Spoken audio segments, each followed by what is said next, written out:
Había un hombre en el pueblo que no creía que los muertos volvían después de que se iban de este mundo, por lo que no estaba de acuerdo en que se les pusiera comida y ofrendas en el altar para esperarlos durante esos días.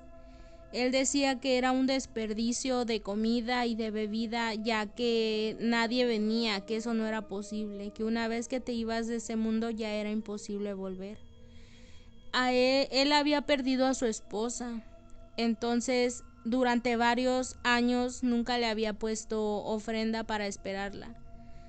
Y un día de mala forma se le ocurrió ponerle un plato con un pedazo de popo de vaca, como de forma burlona, como diciendo pues nunca vienen, o sea, ella ni cuenta se va a dar, ella ya no está aquí.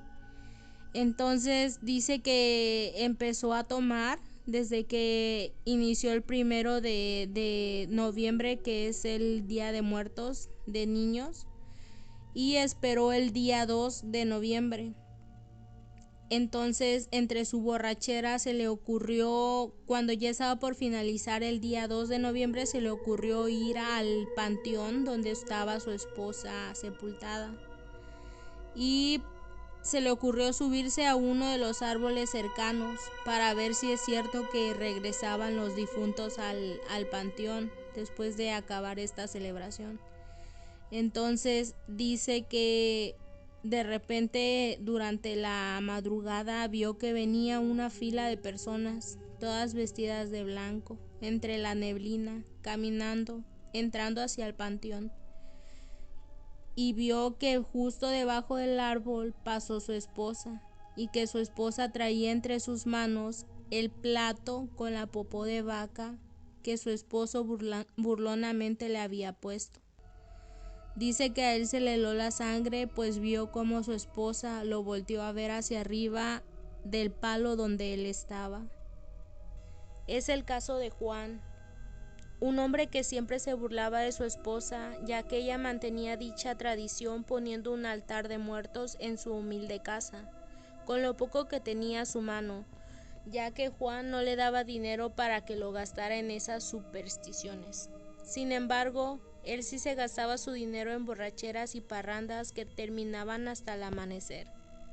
Fue en una ocasión en vísperas de Día de Muertos que salió por la tarde de su casa después de haber comido para ir a tomar unas cervezas al pueblo, ante lo cual su mujer le pidió que le trajera unas veladoras y café para poner en la ofrenda en memoria de sus papás. Pero ni así logró convencer a su marido, el cual refunfuñando salió dando un portazo tras de sí y caminó hacia el pueblo. Después de varias rondas ya estaba muy borracho y terminó por acordarse de su madre. Sintiéndose un poco culpable, decidió salir temprano hacia su casa de regreso. Era ya la medianoche cuando al pasar por la zona despoblada que se encuentra cerca del cementerio, vio que mucha gente venía en dirección al pueblo. En primer lugar aparecían los niños y atrás de ellos la gente adulta. Entre la multitud vio a uno de sus tíos, que ya había fallecido. Quiso seguir esa procesión, pero quedó aprisionado en un ocote, un árbol donde estaba recargado. Por más intentos que hizo para liberarse no pudo, y a causa de la borrachera y el esfuerzo realizado se quedó dormido. Aún no amanecía, cuando vio que la procesión ya venía de regreso en el mismo orden que la había visto anteriormente. Cuando la procesión pasó a su lado, se dio cuenta de que todos traían en sus manos las ofrendas que les habían puesto sus familiares. Entre estos difuntos vio a sus padres, que solo traían una tortilla y un bultito de quelites. Se les veía muy tristes, por eso él se sintió culpable. Cuando los muertos terminaron de pasar, el individuo se desmayó de la impresión. Poco después del amanecer, recobró el sentido y se liberó del árbol.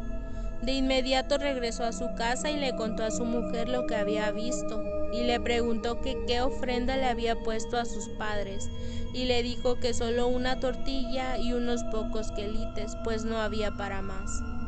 El hombre se arrepintió al momento por no haber hecho un esfuerzo para poner una ofrenda digna para sus difuntos. Desde ese día creyó que las almas venían a visitarnos.